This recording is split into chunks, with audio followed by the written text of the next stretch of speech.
Good morning, everyone. Welcome to the last day of Code4Lib. Just a few announcements. My name's Heather Greer-Klein. I'll be your MC today. My pronouns are she, her. It's my pleasure to introduce our closing keynote. Lauren Chambers is a PhD student at the UC Berkeley School of Information.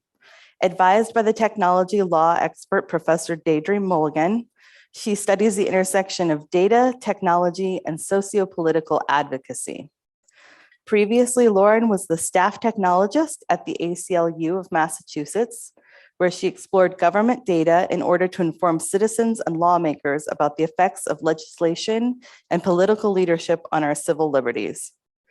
Her projects included tracking the disparate effects of COVID-19 on vulnerable populations, analyzing policing budgets and practices, and advocating for regulation of government facial surveillance.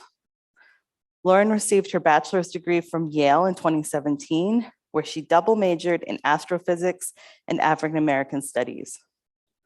Her undergraduate African American studies thesis, A Different Kind of Dark Energy, Placing Race and Gender in Physics, examines how physics and astronomy theory and praxis are influenced by race, gender, and identity. After graduating, Lauren spent 2 years in Baltimore supporting NASA's JW Space Telescope mission as a software developer.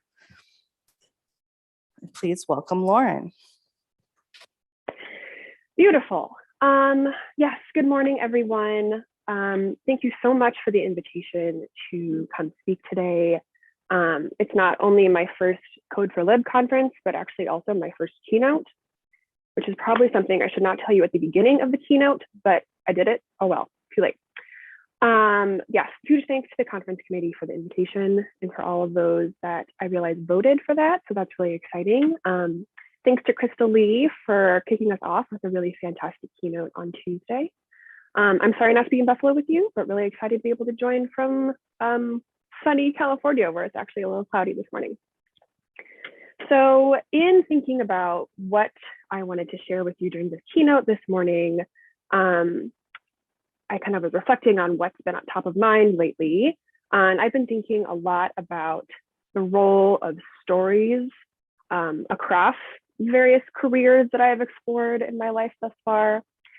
And so I'm hoping that this keynote might be a provocation for us to use our imagination more than we maybe do in our day-to-day. I'll say that very little of what I'm going to present is actually my work. Rather, I'm trying to share and uplift the awesome work that others in my world are doing, which is really great. And to kind of start us off in that imaginary space, I want to talk a little bit about this photo that is shown on this slide here. So this is one of the very first photos that was taken and released by NASA for the James Webb Space Telescope, or JWST mission, which some of you might know launched into space on top of a rocket on Christmas last year. It was a really, really Merry Christmas for a lot of astronomers. And some things about this photo. So it was taken by JWST when it was 1 million miles away from Earth, way, way, way past the moon, way, way, way far away from any intervening human hands. It was taken after 18 individual mirror segments were aligned to within 1 micron of precision with one another. It was taken by an instrument called the Mid-Infrared Instrument, or MIRI, which is a cute name, that was chilled down to -400 Kelvin. And the stars in this image are about 2,000 light years away, which is 10,000 million miles. So I say all of this just to say, I think for me, the JWST mission represents the seemingly impossible things that humans can do when we actually work with each other. And of course, a little bit of astronomy always provides, I think, a healthy dose of perspective. And I know that this week I've really been in need of both some hope and some perspective. So I chose this image as kind of my framing image for this talk, and I hope that you get a little bit out of that too. Okay, so I always do this where I forget that I'm going to be introduced. Thank you so much for the introduction, but just to kind of go over who I am, because it's confusing even to me. I started out as an astrophysicist. So now I'm a recovering astrophysicist. I completed one major in college in astro, where I did a research thesis studying how ammonia is created and destroyed in protoplanetary disks. Just done some like warm-up exercises this morning. And I spent 2 years working for a NASA contractor on the JWST mission as a software developer. I'm also an advocate. As you all heard, I spent 2 years working at the ACLU of Massachusetts as a staff technologist, where I was able to assist with campaigns and build dashboards for everything from COVID in prisons to police budgets to violence in law enforcement and policing. But today, I think probably primarily I am a student and a researcher. And this identity really became a big deal as I finished my African American Studies project, which was examining how race and gender influence physics knowledge. And as I have kind of continued these thoughts about social studies of science and technology, I ultimately decided to begin a PhD program at the Berkeley School of Information, which used to be the Berkeley School of Librarianship. So today I study the relationship of data and technology with policy and social change. And when we think about the relationship of data and policy and social change, I feel like these days we've got a lot of things to feel pessimistic about. So I pulled some headlines. We've got everything from algorithmic bias to social media interference in democracy, to threats on constitutionally protected rights, to the ways that Silicon Valley companies are upending existing social networks and social processes in ways that particularly harm people who are low income, people who are Black and brown, other marginalized groups. And so looking at all of this, what I'm hoping this keynote will answer is the question, how do we find optimism among all of this? Which is maybe easier said than done. But in thinking about that question, how do we find optimism? I immediately thought of one of my academic and general life role models, Chanda Prescott-Weinstein. So if you don't know about Chanda, she is a professor of physics and women and gender studies at the University of New Hampshire. When she got her PhD in physics, she became the 63rd Black woman in the history of the United States to get a PhD in physics. And she just wrote and published an absolutely fantastic book called The Disordered Cosmos, where she talks about her cosmological research, but also talks about her experience being a Black woman in physics, which perhaps unsurprisingly is an experience that includes a number of trials, tribulations, and challenges. One of which being that there are not a lot of Black students in physics. And one of the predominant narratives that is given to explain that is that there aren't a lot of Black students in physics because Black people just aren't that into physics. It's like not part of our culture. And so Chanda had this painting commissioned by this artist, Shaniqua Gay, which as you can see is titled, "We Were Always Scientists." And it depicts two Black women from presumably the 19th century doing science. Maybe not the same sort of science that we think about when we think about doing science today. But what this painting does for me is it tells a story, or more accurately, a counter story about the relationship between Black people and science and history. And I think it powerfully pushes back on some of these dominant narratives. And I think that the story of this painting kind of symbolizes my recent thinking about the importance of stories in our lives today, to be able to kind of provide us with a window into a new and different world, or maybe just a new way of looking at our own world in ways that are absolutely critical for us to maintain hope. And so that's what I'm hoping to explore with you this morning. I'm going to start out with an exploration of the role of critical race theory in my understanding of storytelling. I've got two kind of sets of examples of how I've seen storytelling used for tech oppositionism or tech resistance. And then we'll end with some thoughts about storytelling for tech futures. So why critical race theory? I studied critical race theory in college. Didn't know anything about it before then. Obviously, it's become a bit of a hot topic since 2017. But critical race theory has a lot to say about storytelling and narrative that completely changed the way that I think about these things. And so I thought it was important, if we're thinking about storytelling this morning, to share what critical race theorists have to say on the matter. But I realized that this term has become a bit muddled in the news recently. So let's take a hot second to explore what critical race theory actually is. So first, the term. It starts with theory, which basically means trying to name patterns and other sorts of processes that exist in the phenomena of the world. So you can have a theory of gravity, you can have a theory of democracy, all sorts of theories that are descriptive. Then you add in critique, which is what makes the critical part. And critique is when we start to think about not just describing social systems and social processes, but also maybe adding in some valuation about what causes problems, what might be able to solve problems, and what kind of power systems are at play. And then finally, we add in race. So critical race theory is simply trying to describe social phenomena with an eye towards power and harm, in particular around racial relations. As a theory, a body of scholarship, it began in the 1970s with legal scholars, especially at Harvard.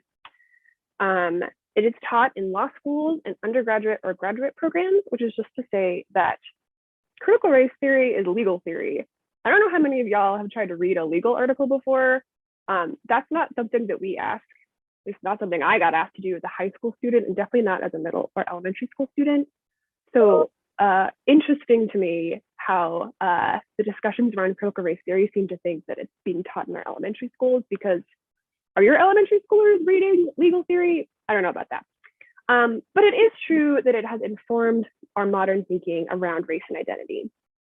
And I think that's really key or obvious to see when we look at some of the key tenets that critical race theory espoused, which include the notion that race is largely socially constructed, which is to say that the experience of being Black in America today has little or nothing to do with someone's DNA, but rather to do with the conditions into which they are born, being historical conditions, cultural conditions, economic conditions, have a lot to do more with how race actually operates.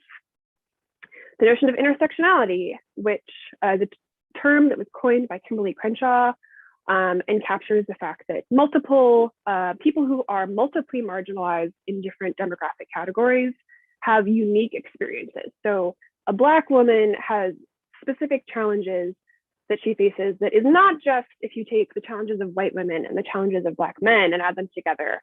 There are unique challenges that Black women experience as a result of the intersection of their race and gender. Critical race theory focuses on institutional and systemic critique rather than individual critique. So it is not about blaming people.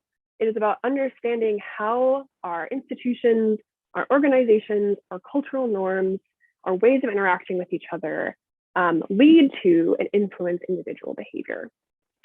And then perhaps most relevantly for this morning, critical race theory also really emphasizes the importance of narrative and experience, not only for creating an academic legal theory, but also for working towards an effective theory of change and advocating for change that we actually want to see in the world.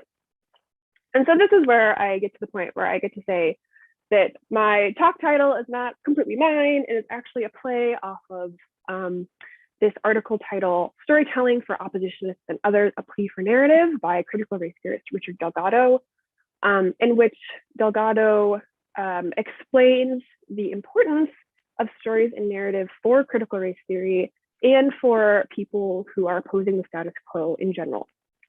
And so Delgado says, and I quote, "Stories, parables, chronicles, and narratives are powerful means for destroying mindset. Stories can shatter complacency and challenge the status quo. Counter stories, which challenge the received wisdom, can open new windows into reality, showing us that there are possibilities for life other than the ones we live." I think that's a pretty cool thing to come from a legal article. I wasn't expecting that when I signed up for my critical race theory class. But it really is true that you see critical race theorists historically and today not only talk the talk of the importance of narrative, but also walk the walk. So I think my favorite example of this, at least, is this book, Faces at the Bottom of the Well, written by Derek Bell, who is another founding critical race theorist. It is my perhaps favorite book in the world. So if any of you have a modicum of interest in reading it, I highly suggest that you might do so. What it is a collection of speculative short stories, fictional stories that go very far to kind of explain Bell's understandings of the racial realities in the United States and kind of also globally. So I'll give a couple of examples. There's one story in which he thinks about what if the United States allowed people to get racial preference licenses, where they were allowed legally to be discriminatory against different races, so long as they put a notice in their window and had to pay some fees to the government. How would that change how we interact with businesses and with each other? Another story asks, what would happen if a rain of knowledge fell down upon the world and everyone finally understood the pain and violence that has happened to and continues to happen to marginalized people? How would that change? Or would it change anything about the ways that we interact with each other? And then the story that I think impacted me personally the most when I read this book, and apologies because this is about to be a little spoiler alert, is a story called Afrolantica at the beginning of the book. And what happens in Afrolantica is all of a sudden, this island arises in the middle of the Atlantic Ocean. It's lush, it's got trees, it's got resources, it's got minerals. And so all of the Western countries send teams of explorers, colonists, whatever you want to call it, to try to claim this land. And what happens is, as each of these teams land on this island, they feel this unbearable weight land upon them, as though they can't breathe and they have to run and escape the island and they barely make it out alive. And when this happens to the American team, it happens to almost all of the team members except one African-American explorer who was sent on this mission. And when he steps foot on the island, he feels as though an unbearable weight has been lifted off of his shoulders and as though he can finally breathe in a way that he has never been able to. And so it becomes clear that the only people who can live on this island are descendants of the African diaspora, people who are descendants of the Atlantic slave trade. And so there's kind of a political portion of the story where the Black community is having discussions within itself about, okay, so there's this lovely magical land, but we've been trying to make things better in the United States for centuries. Are really just going to jump ship and, leave all this hard work we've done behind. But ultimately, there is an expedition that is sent out to explore the island and make a claim to it. And the story ends with just as this ship full of Black, founding people crosses the horizon and can see the island on the horizon of the ocean, there's a loud sound and it begins to sink back down into the ocean. And so what this story is saying is that we can never go back home. We can never return to the home that was taken from us during the Middle Passage and the tragedy and violence that was the Atlantic slave trade. We have to accept that and then decide where to go. So anyway, I hope that impacts you as much as it impacts me. It always makes me want to cry a little bit. But anyway, of course, this sort of really provocative speculative fiction is not limited only to academics and perhaps maybe never comes from academics. So that's part of the reason why it was so cool to read Bell's work. There's a lot of really fantastic Black speculative writing out there, from Octavia Butler to Toni Morrison to more recently N.K. Jemisin, that I hope many of you in the audience have read, but asks similarly broad and sweeping questions using fiction about the nature of our world today, and the interactions between history and race and gender and all sorts of things. I imagine I don't need to tell you all that critical race theory is in a strange time in our country today. It was effectively banned by the Trump administration in 2020. That ban has since been lifted by the Biden administration, but obviously it remains in the news and is the subject of very confusing attempts to ban it from schools.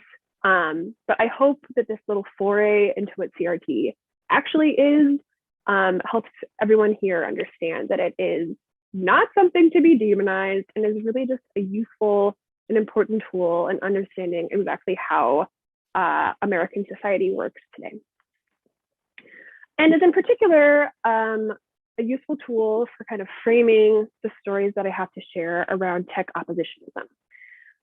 I will say that these stories, maybe I take the word story a little loosely.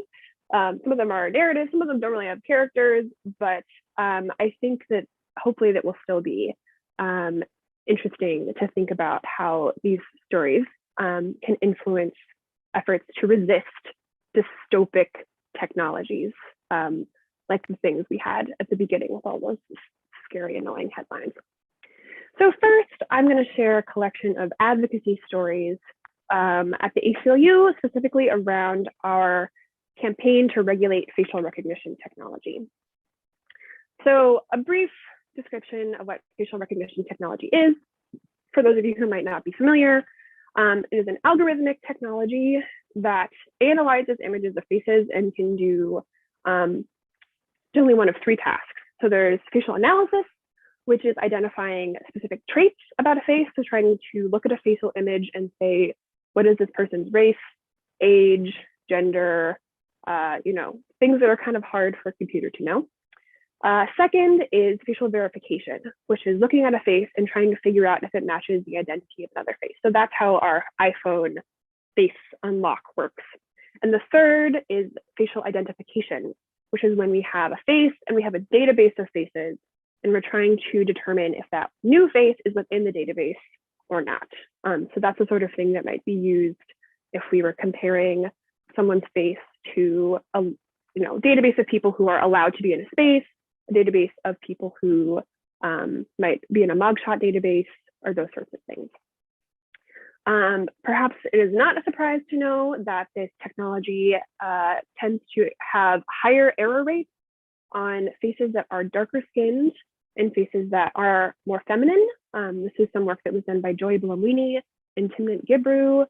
But despite these shortcomings, it has not stopped the government from trying to adopt facial recognition in order to aid in criminal investigations and perhaps even start up new surveillance systems.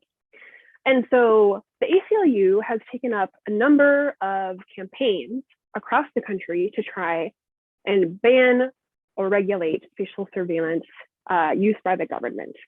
But the question becomes, how do you drum up political support for this sort of technical tool? Facial recognition technology is the sort of thing that is most discussed in circles of computer scientists. It's not something that your average citizen is really that knowledgeable about or really cares about. It's not like we have any single issue voters on facial recognition. So how do we drum up support for this sort of technical tool? One thing that the ACLU has done, which I think is genius, is to do these stunts where we use facial recognition technology on images of famous people and compare them to images of people in mugshot databases. And then we publish the results. So you can see here that we did facial recognition scans of national senators and representatives, people that were incorrectly matched with mugshots include Ed Markey, the senator from Massachusetts, and the late Representative John Lewis. We also did it with athletes in the Boston area, which really got some people riled up. So I guess that's a good sign. But what these sorts of stunts do is they turn this abstract technological threat into an understandable series of events where we have a narrative where the celebrities are the characters, and we have a technology that was used on the celebrities, we have a mistake that was made, and then it becomes easier for the general public to understand exactly what is going on with this technology and why it's something that we should be concerned about. Perhaps my absolute favorite example of how the ACLU has used storytelling to fight back against facial recognition is a collaboration we did with the Boston Public Library and the Algorithmic Justice League, which was a workshop that we put together for high school students in which they came into the library and we had them meet with a drag queen who taught them makeup techniques, and we had accessories and all sorts of things in order to fool a facial recognition software. So we taught these students about facial surveillance, how it works.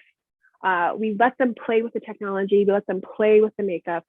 And then we did a runway show, which was really fun. And then I came in and closed the show with some discussion about the ACLU is doing and how even these high school students can get involved and help push for regulation and bans of this technology. So I have a video here that shows, it's like just over a minute. That's a promo that they put together from the workshop. I don't know if the audio will work. I'll try to open Slack, but honestly, it's just like some fun music. So hopefully, even if the audio doesn't work, it'll still be fun to watch. So I'm going to go ahead and do that.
So I see on Slack that we didn't have audio, which means you probably just got to hear me gulp my tea. My apologies for that. It's just some fun, upbeat music. Hopefully the video is still compelling even without it. But anyway, I think this is a really cool event that allows, in this case, the high school students to be the characters in the story and to insert themselves into what facial recognition looks like, how we can fool it, and ultimately learn that this technology isn't infallible and that there are a lot of people working on regulating it. And of course, is a great example of what being in coalition with libraries can open up. We had so much fun with that event. Hopefully it showed, even just in silence.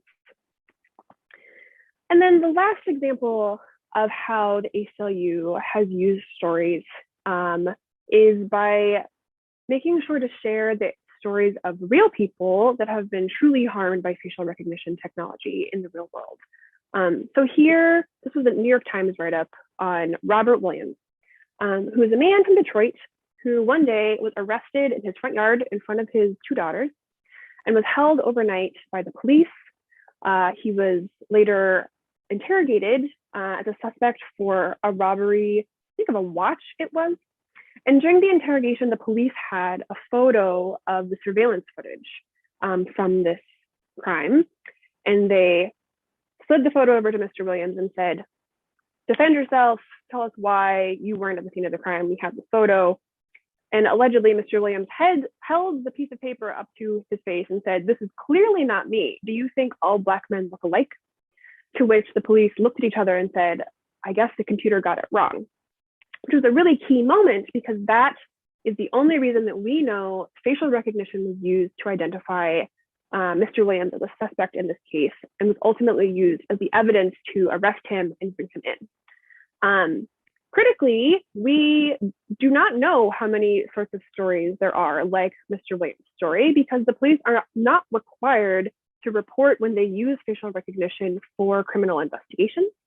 And so it's only because the police made that slip, the computer got it wrong, that we even know this happened here. So what Mr. Williams' story does is it turns these narratives around facial recognition from fictional narratives into non-fictional narratives, where we can explicitly point to say, this technology is dangerous, it is faulty, And when it is used by the police, it has real negative, terrifying consequences. So all of these things together have led to quite a successful campaign. In Massachusetts, we have banned facial recognition completely in actually 8 cities and towns, which includes over 1 million people in the state of Massachusetts.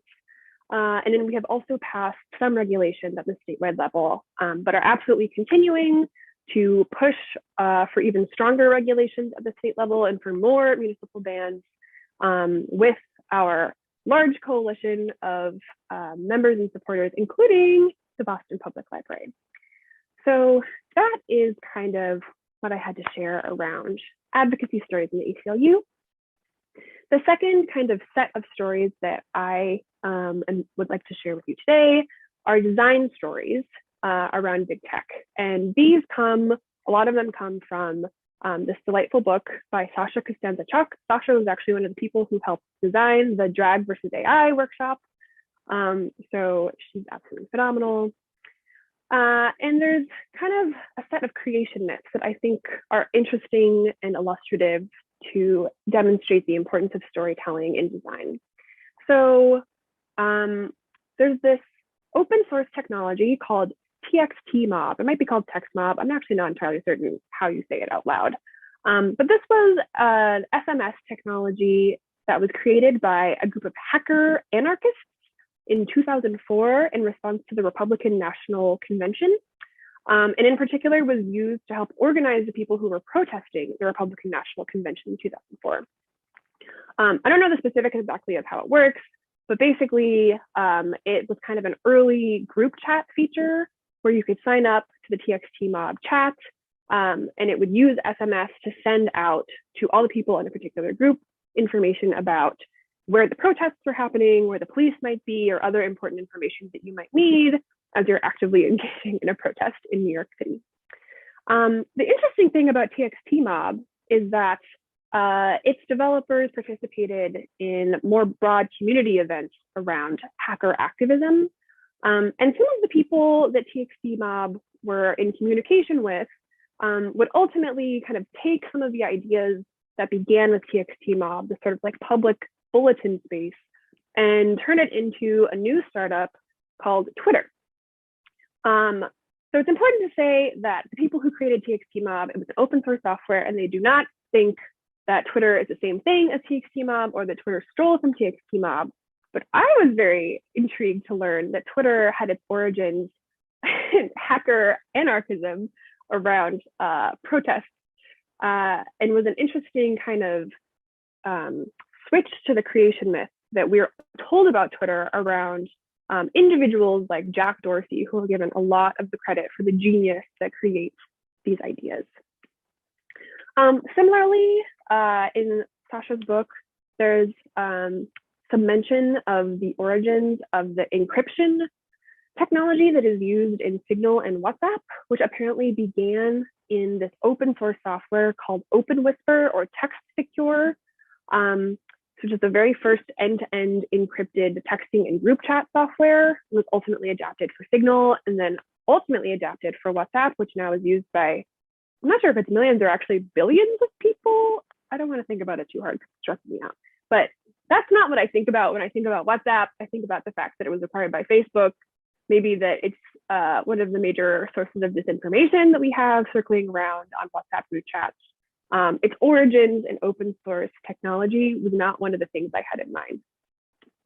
And so with both of these sorts of creation myths, I think it's really interesting to see how they rewrite the stories we tell about where our technologies come from. And so Tad Hirsch, who was one of the developers of TXT Mob, wrote a blog in response to kind of a write-up profile that was done on Jack Dorsey, where he said something really interesting. So I know this is kind of a long quote. I have some of it up and I'm gonna read all of it.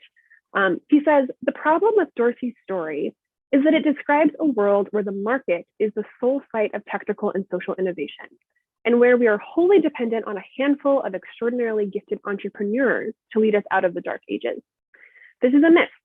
The truth is that Twitter, or something very nearly like it, would almost certainly have happened without Jack Dorsey. However, it might very well not have happened without the long progression of earlier tinkerers and dreamers who often worked well outside the confines of the market. And so I think this is a really kind of beautiful way to summarize the stakes of these sorts of creation myths.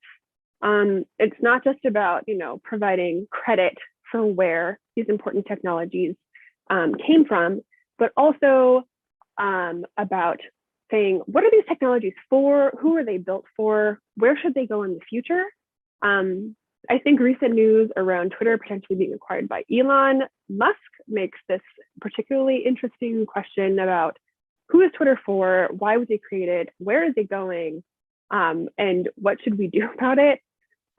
So I hope that is an interesting provocation for you all. And then the last example that I have to share is around technology that was actively designed for resistance. So Amazon Mechanical Turk, if any of you haven't heard of it, is a platform hosted by Amazon that allows workers to come in and do extremely small tasks for extremely small pay. This is a screenshot that I took, I think in December, of the Mechanical Turk interface. So you can see, you can label some eyelashes and images for 30 cents. You could identify what kind of website something is for 1 cent. And these sorts of small tasks. Mechanical Turk is really important in computational work because a lot of what computer scientists need to be able to do their research is big data sets that have labels. So if you have a massive data set of photos, but no way of knowing what's in them, how are you going to teach the computer what's in them? So that's why we have these sorts of tasks where people are labeling eyelashes. That's why in the CAPTCHA that we have to do, you're always asked, like, where are the crosswalks? Where are the traffic lights? Because that is a way of getting labels for these data sets for the algorithms to be trained.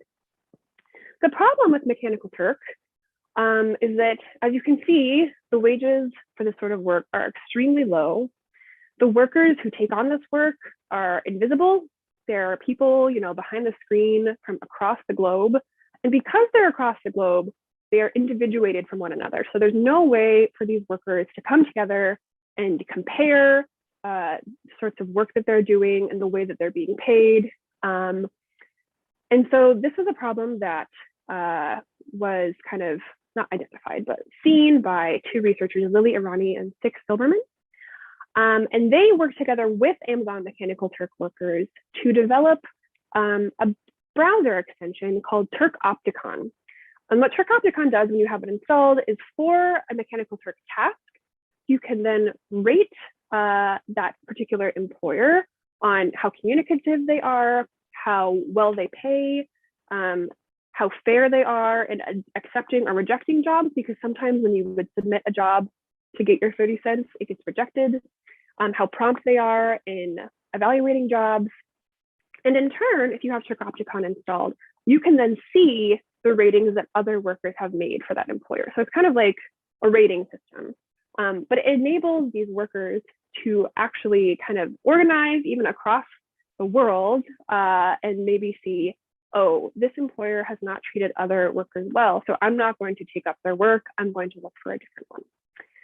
And I think this is important because it kind of changes the story about what Mechanical Turk is.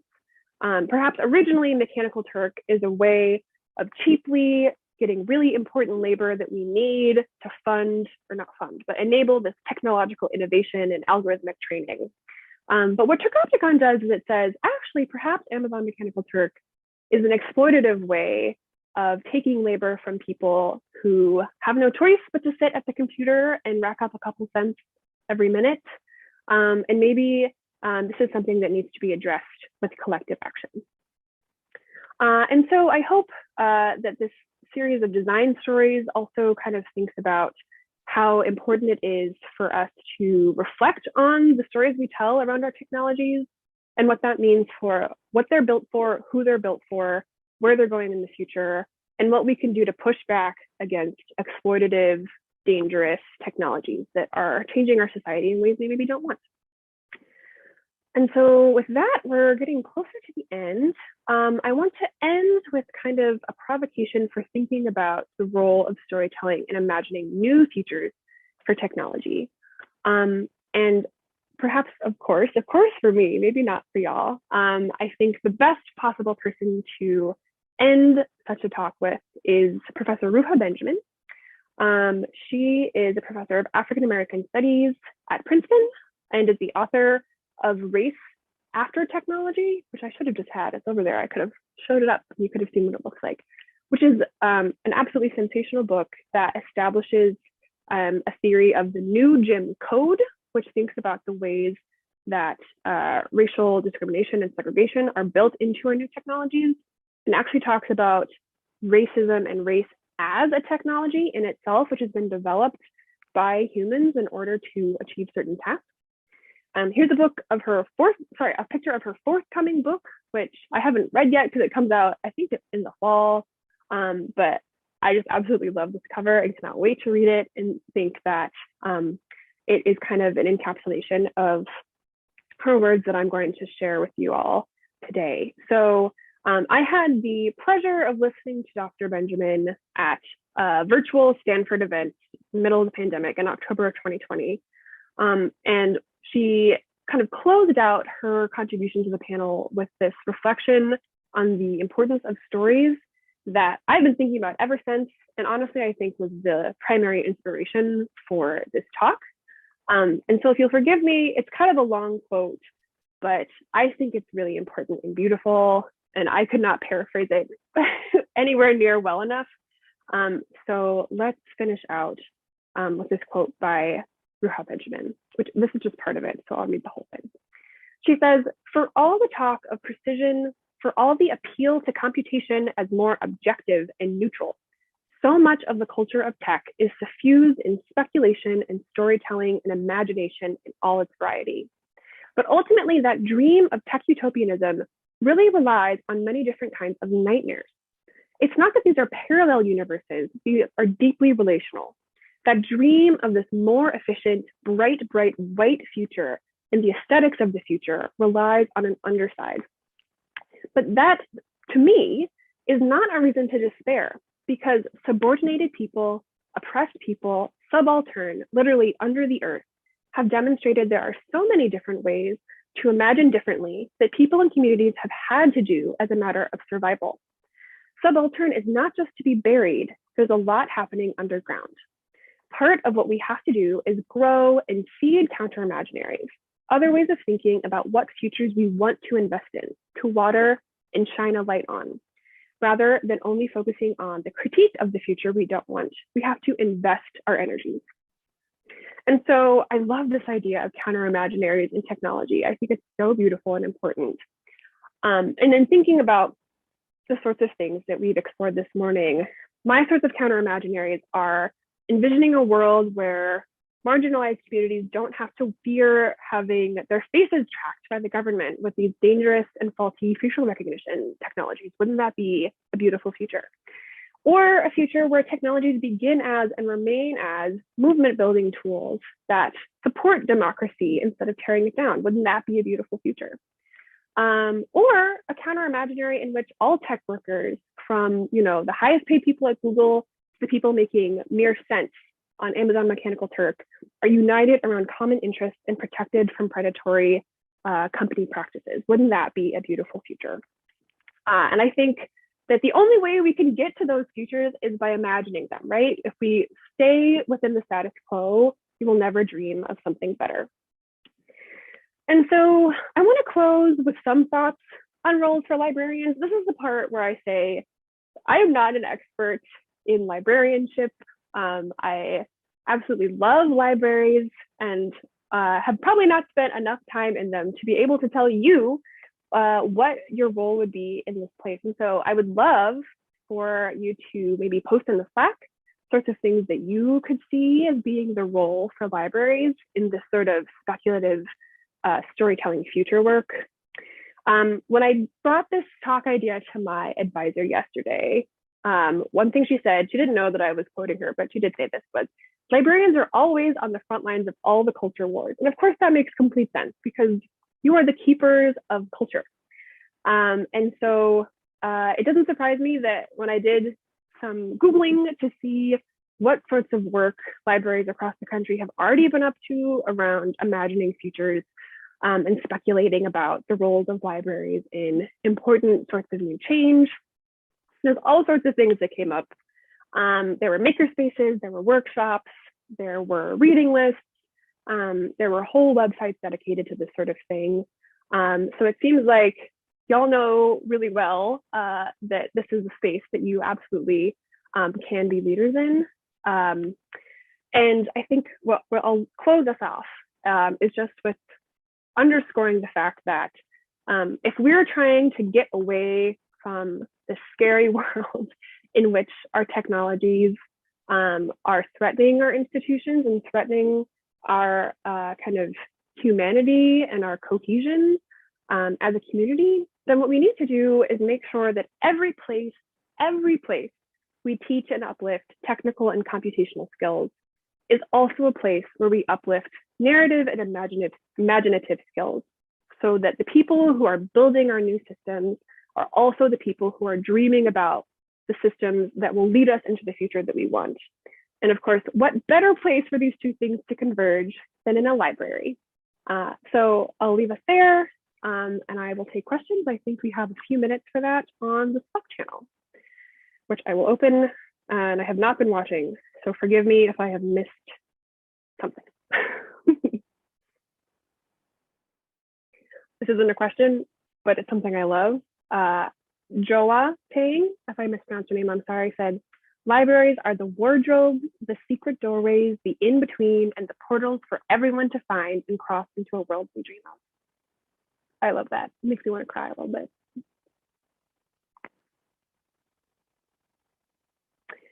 I see that one of the questions is, will I be posting my slides to the Code4Lib repo? Absolutely, I will. I will admit that I was changing them really right up until the deadline, so I didn't want to post them before, but I will post them immediately after. I have a question. How do we combat the myth that the solution to racist AI is just investing more resources in facial recognition? Ooh, that is a great question. I would say that part of the answer is understanding the broader systems in which facial recognition exists. So that's kind of a framing issue, right? Like if we think about the problems of facial recognition and our frame is just facial recognition, then of course the solution to that is putting more resources into making facial recognition better. But if we expand our frame and think broadly about the socio-technical world in which facial recognition exists and how it's used in courts, how it's used by police, how it's used potentially even, there is examples of it being used in public housing complexes to scan residents' faces to figure out if they were allowed to come in or not.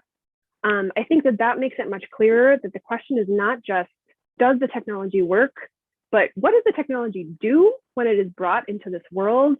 How does it not only perhaps misidentify people, but change the ways that we exist and interact with each other? So for instance, if the government can use facial recognition to track where everyone is going, and they can see if you attended a protest, or they can see if you are a regular attendant at a mosque, or they can see if you went to a Planned Parenthood, then that actually changes the ways that we exist in the world. And it's not just a question of whether the technology works or not, but it's a question of how the technology changes our behavior. And so I think talking about not just facial recognition within itself, but as a tool in the world, maybe helps a little bit with that. I have a question from Justin Snow. Can you talk about the current state of where Massachusetts is with banning facial recognition practices? Sure. So as I said, we have successfully banned facial recognition in 8 different cities and towns across the state, which I haven't done the math in a while. Last time I checked, it was definitely over 1 million. I don't know how much further we are over 1 million. The big kind of drama at the end of 2021 was that we had been pushing for a while for a statewide ban that would ban it across the state. That bill ultimately got rolled up in a larger bill for police reform in the wake of the murders of George Floyd and Breonna Taylor. And so it became a big political mess. even in blue Massachusetts. And ultimately, I think as a bargaining chip with our Republican governor, the ban was originally dropped from the police reform bill, I think as a concession to the cops. Ultimately, we were able to rally our coalition, including we got an op-ed from the Boston Celtics, which is pretty cool. And some regulation was put back in. So there is currently regulation statewide for how the government can use facial recognition. But our original ban would have banned it not only in police use, but also in broader government use, and would have only allowed it in very specific situations where you would need to get a warrant with probable cause in order to use it. And in the actual regulation that was passed, the only restrictions is on law enforcement use. So if someone who's not a law enforcement agency wants to use it, there are no restrictions. And law enforcement only has to have, I think it was like, what was it? Not reasonable suspicion, a really low legal threshold in order to use it. It was basically just like, we think that this is relevant to this case. And so there's not as much protection as we want and need to prevent the cops from using it for whatever they think they should be using it for, which is why we're still pushing for stronger regulation. There was a commission created by the state that just released a report recently, which I bet you could find on Google if you want to know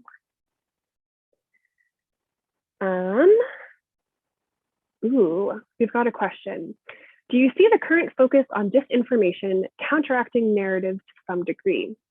Are people labeled narratives such as your examples as disinfo in bad faith because of their imaginary bias? I'm not entirely certain about the second part of the question, but I imagine we're thinking about kind of the dark underbelly of what narratives can be. Yeah, that's a really important question, and I think is really critical to be keeping in mind, in the same way that narrative and stories can be so powerful in helping us move forward and move into new futures we want. Clearly, they're also really powerful in convincing people of things that are not true and pushing people in the direction of futures that we don't want. Which I don't think is to say that we should throw the baby out with the bathwater and try to avoid telling stories at all. Obviously, that's not really in human nature, but perhaps to be more rigorous about telling stories that do promote narratives of justice and narratives of change and narratives of equity, in the hopes that maybe some of the people who are seeing the disinformation narratives might also see some of these narratives and, I don't know, have to come to Jesus or something.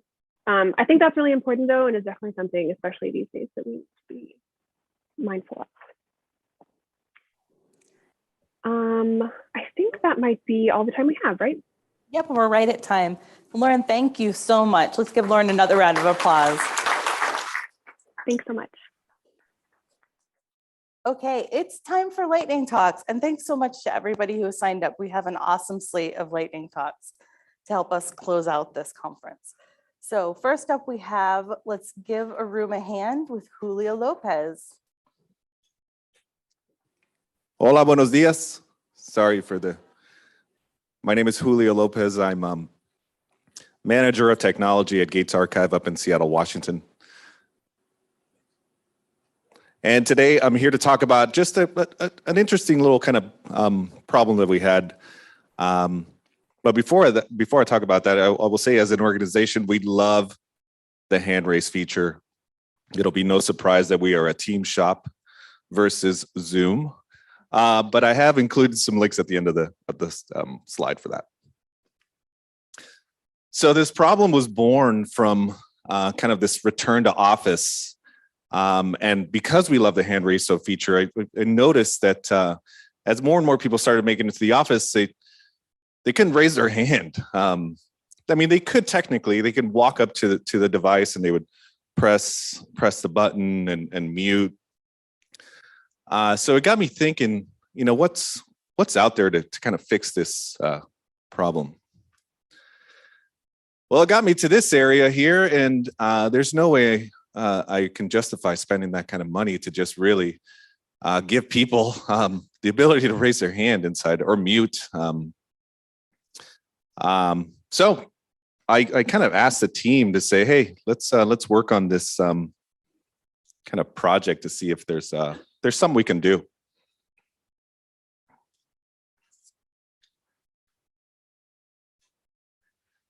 So somebody suggested this ducky pad, which is really, really cool. And you can see here all the kind of keys that are available to us. So it did get us kind of thinking to see of what's possible. We didn't end up going with the ducky pad, but this kind of spurred on some of the conversation. Okay. DU quack quack. D.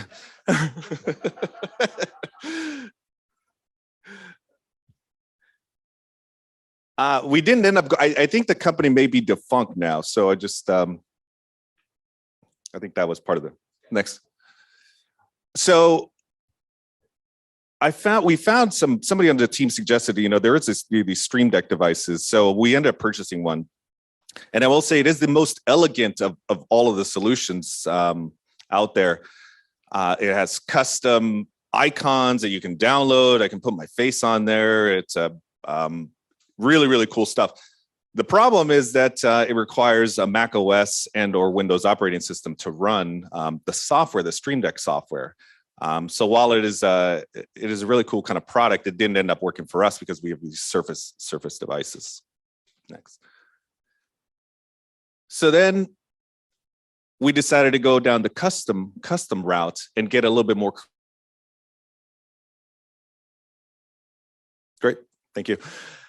So this was the final piece that we landed on. It's a 3-key button that allows participants in the room to mute, which comes in really handy as when you're in a meeting, maybe there's lots of people in there.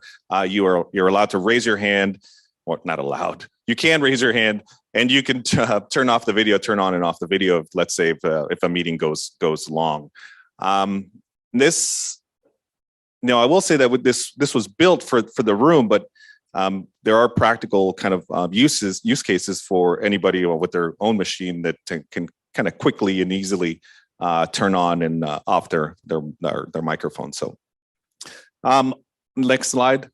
Just a couple couple links to kind of the stuff that we kind of piloted, and my contact information in there. The Keybio is where we ended up purchasing that 8 key with the volume piece there. So thank you very much.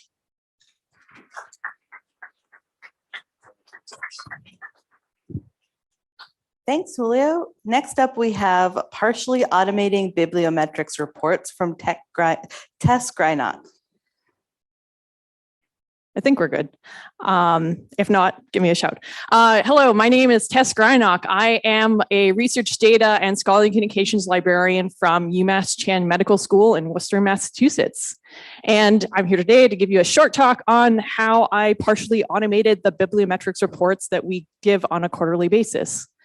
Next slide. So we were asked to create quarterly bibliometrics reports for 20 hospital departments. And we said, sure, to do this on a quarterly basis. So it's a list of articles, they wanted a number of citations, and the overall research performance for the past 3 years so that they could see how their performance and research is progressing over time.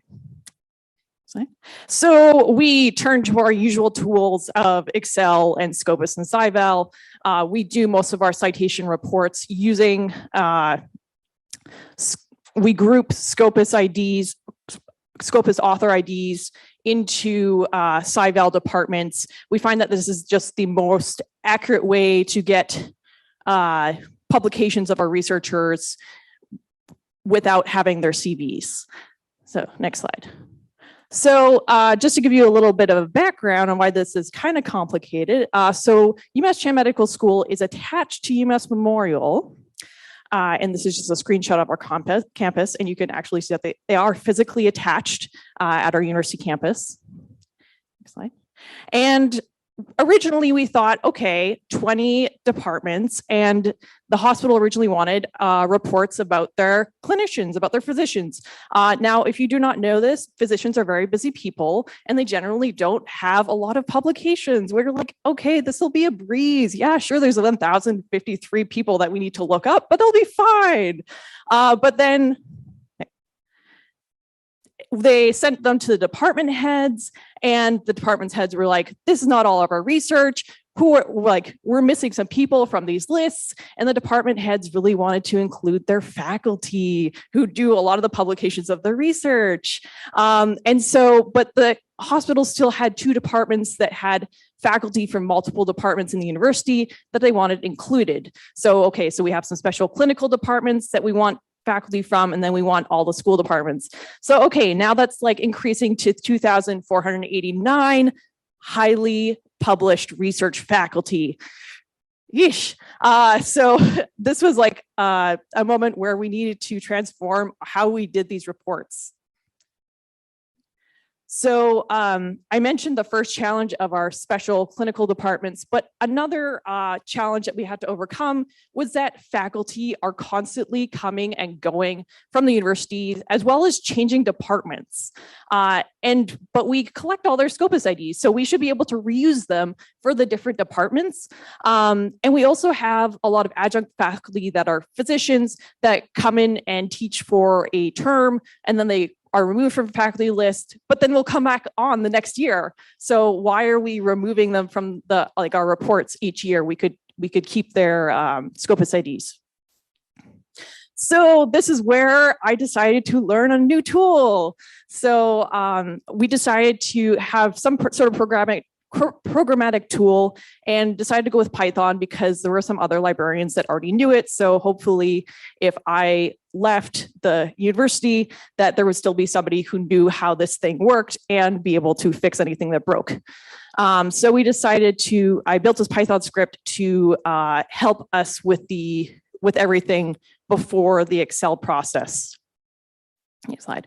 So what this script does is that it merges these 2 special clinical departments and extracts the names from the full faculty list, adds the Scopus IDs that are in our full Scopus ID list that we keep updated each quarter, and then it produces all 20 faculty department lists with existing Scopus IDs, so we know we don't need to look those people up. We just need to look up new people. And so, and then I wrote a second script so that I could keep the full Scopus ID list updated. So that is what we're currently automating, and I hope to do more. So hopefully going to be able to integrate. Scopus has an API. I'm hoping to integrate in some way for searching for Scopus IDs for new faculty. And as part of, we do an annual faculty ID review. So we actually go through all current faculty members and see if they have any changes in their ID, because something with Scopus author IDs is that if there's a slight variation in their name, or sometimes I don't know how their algorithm works, but it'll populate a new Scopus author ID, even though it's the same person at the same institution, and we just need to merge them. So just to double check.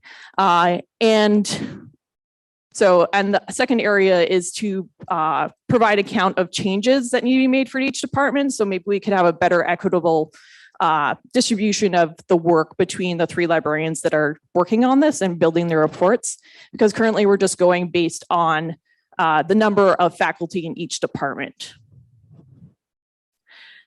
So if anybody is thinking of doing something similar to this and learning a new programming tool to automate a very tedious project, I would recommend mapping the steps beforehand and maybe going through the whole process with a subset of data using a tool whether that's Excel or something else.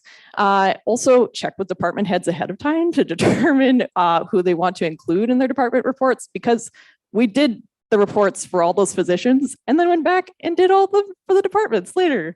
So doing it once would be nice. As well as there's probably better methods out there than using Scopus IDs in SciVal. And you might have the tools available at your institution. Thank you very much. Thank you, Tess. Now we have our own Carlin Chase with reasons to LPC4Lib. Hello. Wait, candy bar. Okay. I'm very nervous to do some of it. This is kind of overwhelming. Reasons to LPC4Lib or story time with Carlin. Next. So first is Grace from all of you and from the live stream audience. We are on computer number 5 so far. We've had a fire alarm and evac, hot mics, not so hot mics that everybody lets us know about on Slack. So I feel like we've gotten a lot of grace from all of you, so we really, really do appreciate it. Next. You also experience a lot of humility for reasons already stated. Technology, it gives and it takes. Next. Podium huddle quotes. I saw this on Slack and I asked Omar about it this morning. I'm going to steal the internet by Dave Shurtleff. Next. You also get really good reception convos. I learned what Google dorking was from Joa. I don't know where Joa is, if he's here today. There he is. And then I turned to Ken Irwin and I'm like, I think I'm going to be Googling Google dorking tonight. To which he promptly Googled Google dorking. Sunsets by Francis. That was an interesting conversation. And bathtubs full of beer. Next. Your crew. This is probably the biggest part of being an LPC member. And Omar often told me this through this whole process. Every time we encountered another obstacle, it's all discipline. And next, you learn stuff about your own town that you didn't know. So this is our city hall, and I signed up for one of the architecture tours because I've been here for 16 years and know almost nothing about where I live. And this is where I got married, on the 13th floor in 2009. And our docent told us, I hate to tell you, but it's also where you can get a dog license. To which my question is, next, this guy is unlicensed, Baby Ford. I see that all of you appreciate dogs. So with that, I'm done. Thanks.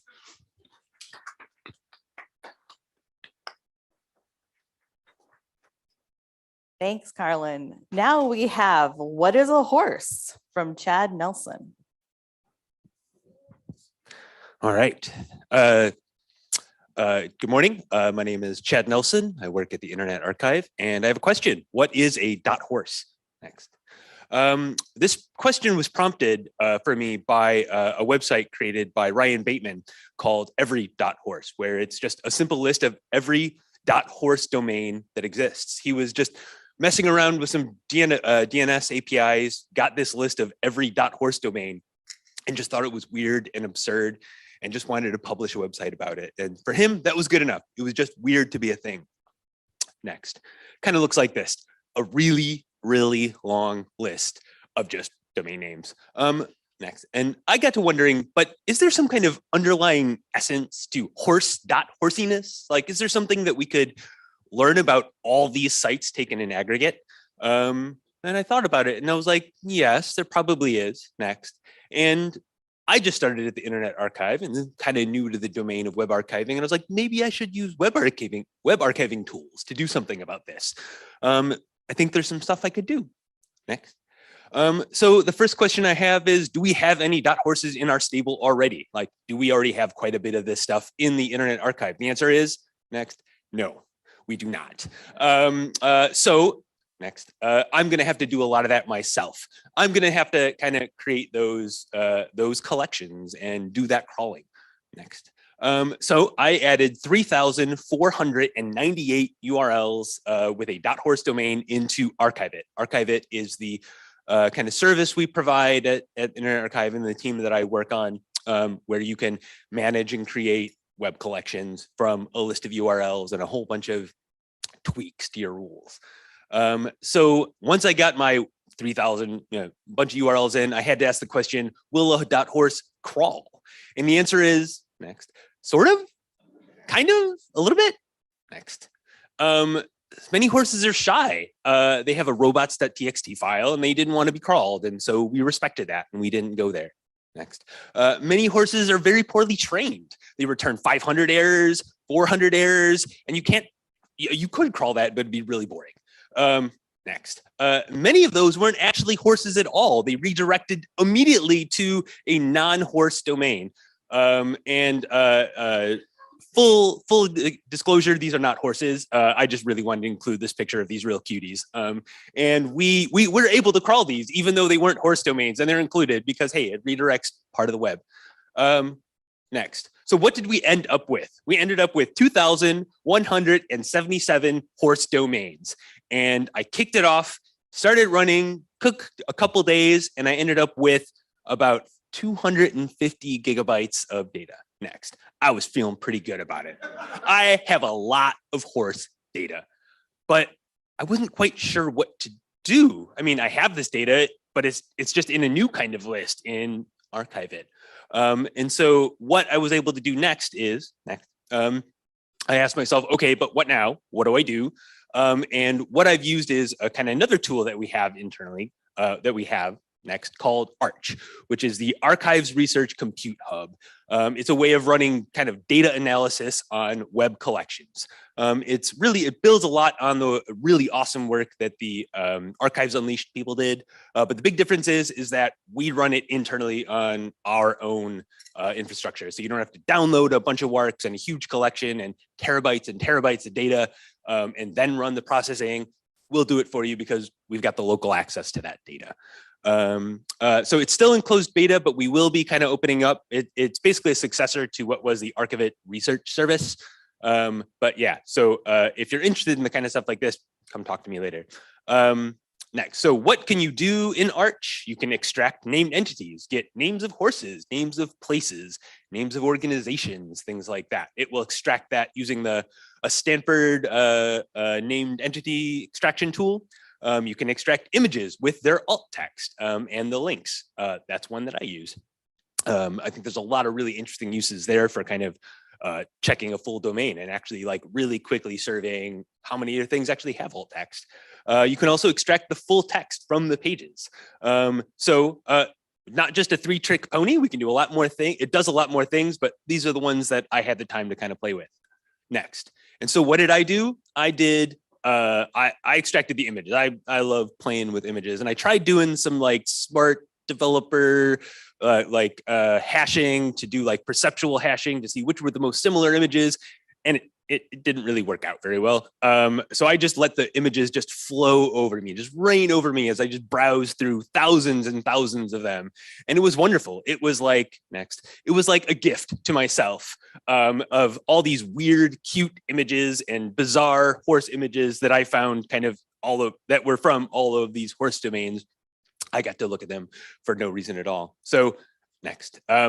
I also did some textual analysis and it got a list of words and how often they showed up. And really what I found is that it was kind of a garbage data analysis, mostly because I didn't do a very good set of analysis. You could probably do some really good stuff there, but lots of different languages in the data set, lots of, it's all the text from a web page. So all the navigation, all that kind of stuff that you maybe don't think of as the core of a page is there too. So you have to do some smart work. I am not that smart yet. So next. So did we discover the truth of .horse? No, I think perhaps the horse data is just too wild to tame, or perhaps next, I was just horsing around. Sorry for the jokes. Thank you.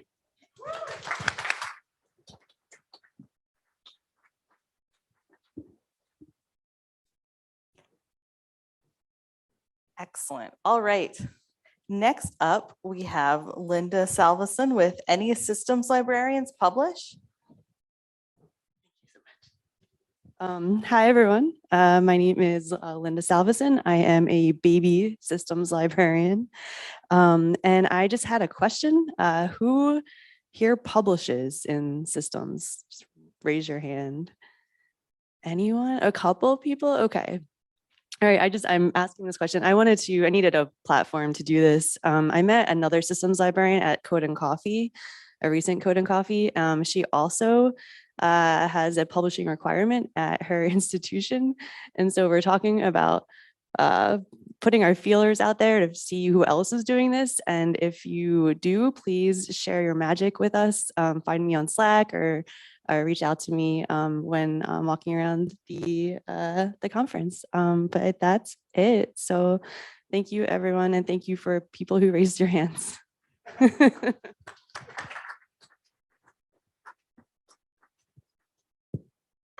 Thanks, Linda. All right, finally, we have work policy and advocacy from Dave Erlinson. Okay, so I'm going to ice cream cone like this. Is this legit, or should I candy bar? All right, I will candy bar instead. So yeah, my name is Dave Erlinson. We had an excellent breakout group yesterday on the current state of work in libraries. What is, who's working on site, who's hybrid, who's remote, what are the frustrating things, what are the great things, what's working well and what isn't. So I'm just gonna try to summarize some of the really cool themes that came up. Next slide, please. So I just kind of wanted to take a moment to take a look at it from an admin's perspective, right? They have a very easy equation, and maybe I'm not being fair to admins here, but at the very top, the very simple equation for productivity is that butts in chairs equals productivity. I don't know if that's exactly true, but that is a situation that many of us in the library world seem to be dealing with right now, having gone back and forth through the remote, fully remote, fully on campus, fully on site process. There was also this idea that work is a place and not a thing that you do. And so administrators like to see offices full of people, vibrant areas where people are typing away at their desks individually or even chatting. Likewise, for those of us that are at universities, there's this concept of, universities are selling an experience more than anything and not, focusing on the degrees or the education component. They want to get undergrads, grads, that full campus life experience of, being in dorms, being around people, visiting your librarian directly. And then, of course, they also, as a fair point to anyone who is managing, they have to have that fine line balance of doing what's best for the institution or the organization versus maybe not always doing what's best for the worker. Though I would argue that, supporting your workers is exactly that. It's best for your organization. Supporting people, allowing them to work where they can, where they want to work or when they want to work is super important. And then there's always this concept of team cohesion, or perhaps this magic of in-person meetings. That's this ethereal feeling that people get from being on site or having in-person meetings. It's really hard to quantify that. And I know we're in a room full of people who like to quantify things. And maybe there is a little bit of truth to that just by the mix of people who wish they could be at Code4Lib here in person, but are maybe held away to the ether and the internet right now. So next slide, please. And then you've got the workers' perspective, of course. So we've been proving that remote work can be possible since 2020. And of course, this all ties to a bunch of themes throughout the conference. Particularly, I think it's an interesting take to consider this from an advocacy and diversity point of view, where remote is actually opening up a lot of doors to expand your candidate pool if you're hiring, or retain your workers if they've discovered that, wow, work doesn't need to involve a 2-hour commute each way. So I would just note that, an ounce of retention is worth a pound of, hiring effort, especially if you have to gather a complete hiring committee and go through a months-long process to hire anyone. So, and then of course there's all these, green concerns, let's cut down on all that carbon that we're putting into the air just by driving to and from our libraries. We've noted it's cost efficient for both time and money.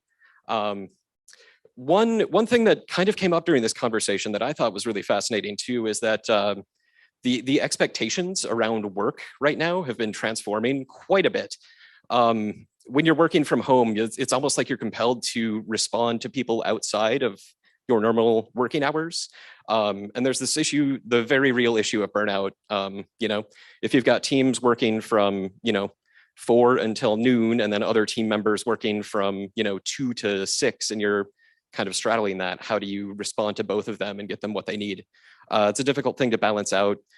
We had a really good conversation about, do you use the scheduled send on your email, or do you make it clear that your employees don't need to respond to you outside of working hours. How do you do that?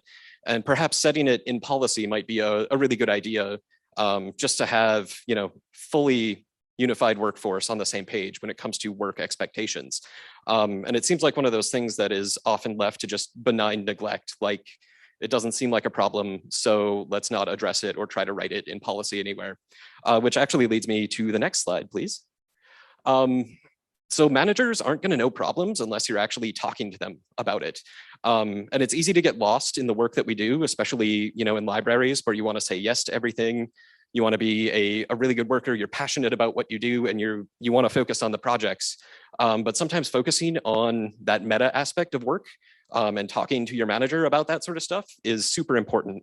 I'm one of those squeaky wheels at my office right now that's just like constantly, every week, I will have at least a 10 to 15-minute conversation with my boss, reiterating all this stuff as to why we should be able to remote work more. But I just wanted to leave off with a question of who's advocating for you at your office right now. Whether you're on a team or just advocating for yourself, I would encourage you all to just if you have any issues, sit down and make it a point to actually say, hey, we got to change the way we do things. Because otherwise managers will think it's all hunky-dory and go with, the status quo. So that's kind of the summary of that breakout. Thank you for your time today. All right, welcome back, everyone. I have 11:45. If you want to mosey into your seat, we've got 3 great presentations for the rest of our early afternoon. So first up, our first talk is a 15-minute talk, and it's Julia Corinne and Lena Crow. How do you solve a problem like 375,000 non-standard metadata records? Thanks, everybody. Happy to kick off the final Code4Lib session today. My name is Julia Corin, and I am the University Archivist at Carnegie Mellon. As mentioned, I am presenting on behalf of myself and my colleague Lena Crow, who is our metadata specialist, and also our former colleague Matt Lincoln, who has moved on to bigger and better things and obviously can't present with us here today. Lena is also at Code4Lib with the rest of our team, so please feel free to find her if you have any questions or find anyone else on our team. My talk today is focusing on our work cleaning, normalizing, and enhancing roughly 375,000 metadata records as part of our digital collections migration to Islandora 8. And full disclosure, I recently had COVID, brain fog is real, so please be patient with me if there are some bumps along the way. So for those of you who don't regularly have the pleasure of listening to conference talks given by archivists, we are professionally obligated to start things off with background and context. And in this case, I think the context is actually really important to understanding the scope and scale of the issue we were facing. Also, the long-term management of digital collections is my favorite soapbox to be on. So forewarned is forearmed. So at CMU, we have been digitizing collections for close to 30 years. We've completed 3 full system migrations during that time. So while we have a lot of experience in this area, we also have a very small team. No one is actually tasked full-time with the management of our digital collections or the platform they reside in. And there has been plenty of time in 30 years for issues to develop, particularly with our metadata. So just to give you a visual to remind everyone just how long almost 30 years ago is, our digital collections are as old as both Reality Bites and Star Trek Generations. So our digital collections have been around long enough to now be rebooted by a streaming service. So just 30 years is actually quite a long time, especially when we're talking about technology. And to give you a little more context, we have over 2.3 million pages and 37 terabytes of content in our digital collections repository. 790,000 of those pages and 293,000 documents of our roughly 375,000 documents come from that first collection we digitized in 1994. So our first collection was the John Hines papers, and I promise I'm almost done with the background. Our first foray into the digital collection space came with a lot of funding and a very different concept of what a digital collection is in its nature. So we had around $1.5 million, which is closer to 2.9 million today because inflation is fun, to digitize the collection and build a platform to provide access to it. And we digitized the whole collection, soup to nuts, every document, and tried to replicate the experience of using a physical archival collection in a digital space. So we were very reliant on the structure of the collection to make meaning, more than really the metadata itself. I would say that we were learning while we went along, but there really actually wasn't anyone to learn from at this point, especially in regards to metadata, just to kind of also remind everyone how young metadata as we think of it today is. We started our program before metadata existed, let alone communities of practice around it. The archivists and developers who created and planned our first data model had never heard of Dublin Core. They only had the first Dublin Core meeting in 1995. They hadn't heard of EAD or even Mark 21. They were creating this whole system and the whole data model out of whole cloth, meaning we had inconsistent use of fields, non-standard fields, missing fields, and no adherence to controlled vocabularies. You can see on this slide what our initial scanning interface looked like. And if you look at these fields that scanner operators had to fill out, there aren't a lot of sort of metadata fields as we would think about it today present. So while it's been 30 years since our first collection, we've continued to use a lot of the policies and practices we created for it for our subsequent digitization projects. We tweaked things, but we never really fundamentally revisited the premises that we created this first collection on, in part because the first collection we created was by far the largest. So we had a massive overhead right away for any changes we would want to make. We also really never had the same funding to think about our collections again, to think about them. We were focused on scanning more collections, putting things in, making more things accessible, not really kind of the fundamental nature of our program. And so I think of this project kind of like taking a photocopy of a photocopy every time we did a new collection. The image becomes less meaningful over time until it really just has no meaning at all left in it. So this reliance on homegrown metadata standards has created a lot of problems over the years. And we decided to use our most recent migration as an opportunity to do a full remediation. The problems with our metadata were starting to really affect the usability of our collections to such an extent that we really had no choice at this point. Modern access systems just would not play nicely or play at all with the way our metadata was structured. And perversely, COVID also gave us the opportunity to focus on this work in a way that we would have been unable to if we were still in the office, still actively scanning new collections, et cetera. So we went into this process with a few core goals, making sure our metadata and our vocabularies adhered to standards wherever possible, in our case, mods, removing what I refer to as noise when possible, the periods, white spaces, et cetera, that I think really kind of increased with each subsequent migration we did every time we remapped that data. We wanted to look at our objects and how they relate to one another and think about whether those still made sense. And importantly, there were places where we did have to make sure we were maintaining persistency, particularly with our pearls, which are not DOIs, but we treat them similarly. But long story short, they're permanent as much as we can make them. And this is just a look at sort of the state our metadata was in when we migrated. Very fun, very easy to parse, very user-friendly.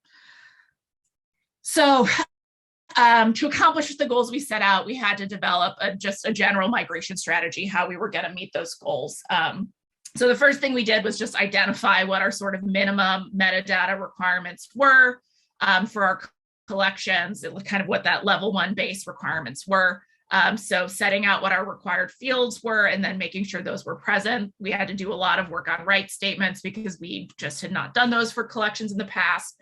We had to make sure data was parsed into the correct fields because, things were all over the place.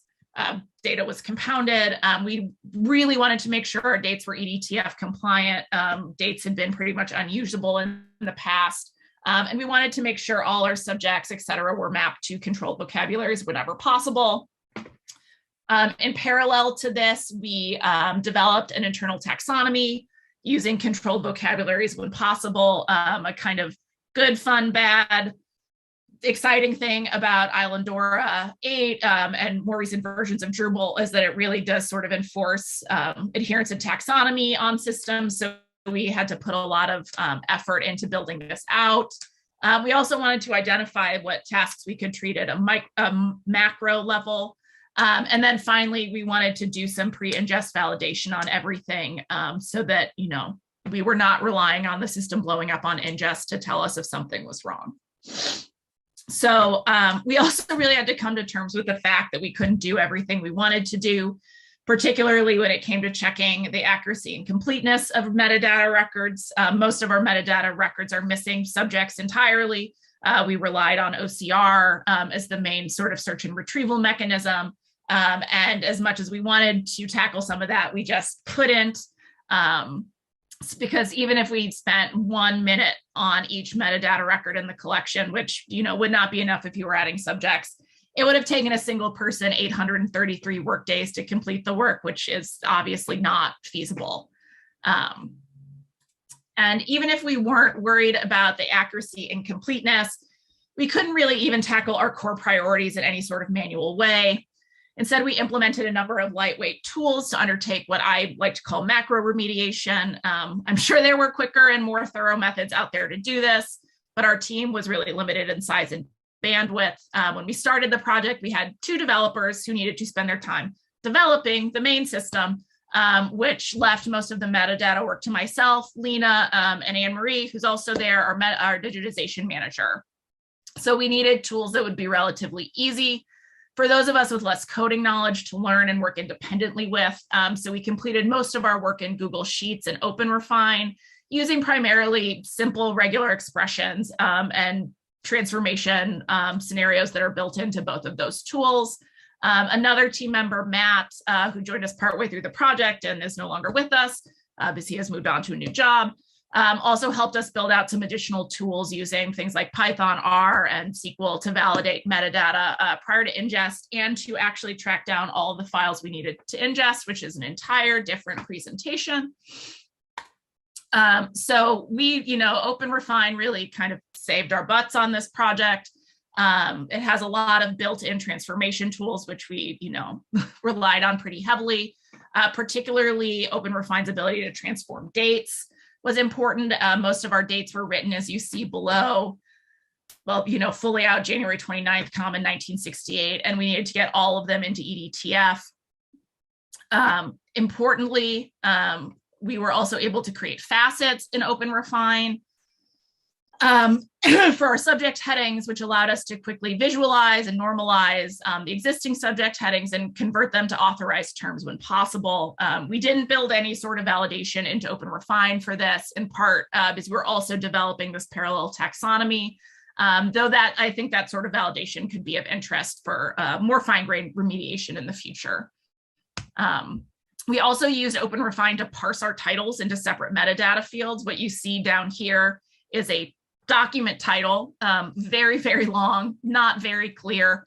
And a lot of the data present in these title strings were not actually present elsewhere in the metadata in separate fields. So for example, this date only existed within the title string. It did not exist in a separate date field.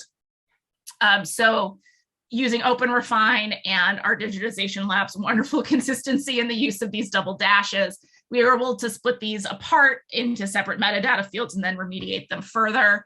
And once we got the hang of this, it was possible to handle a lot of our collections in just a couple hours rather than in the days and weeks that we had anticipated. And this is just to kind of show some of the, built-in transformation tools in OpenRefine that we relied on a lot, trimming, white space, etc. So we use Google Sheets for our taxonomy development so that multiple people could work on multiple collections simultaneously from multiple locations during COVID. This was not a perfect method. I don't know if I really recommend this, but it did what we needed it to do. Now that we've moved our attention to working on new collections, we are looking at new methods for vocabulary management. As you can see here, using Google Sheets did not eliminate all the errors. We do still have some stuff we need to go back and do. But we are using these Google Sheets to kind of track some of our additional cleanup work as we move forward. We have also started implementing Google Sheets for new metadata development. Before Matt left, he helped us build out a massive Google Sheet that has a lot of built-in validation, so it will automatically check required fields, make sure that our dates are EDTF compliant. And this is a shot of sort of our subject builder, which checks against our taxonomy to make sure that that vocabulary is present. We're still sort of zhuzhing this, but we are hoping that this, provides some better guardrails as we're creating new metadata so that there's not, further remediation and validation that needs to occur, after ingest. So I think the biggest takeaway and the hardest one for this was that we just had to keep it simple. It was really hard to kind of put aside the accuracy, completeness, validity questions about whether that title actually reflects the document and just focus on the data. But that was really, having those guardrails up and blinders on is what helped get us through.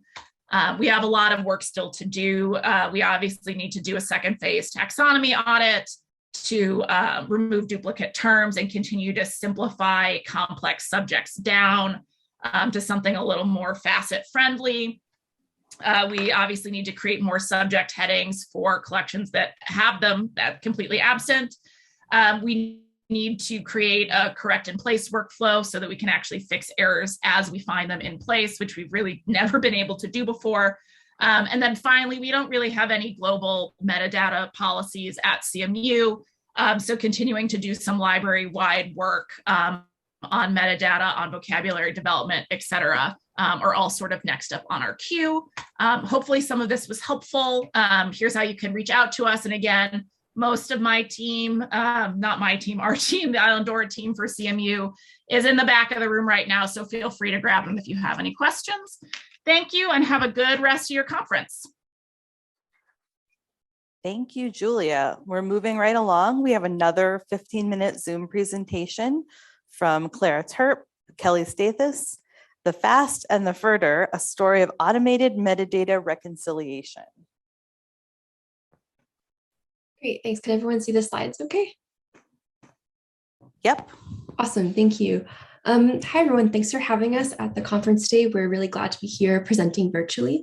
My name is Kelly Stathis, and I am co-presenting with my colleague, Clara Terp.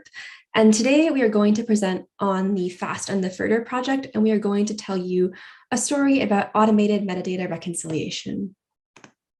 And so before we get started talking about metadata reconciliation, we wanted to share who we are and provide some brief context so you understand the resources and constraints we were working with for this project.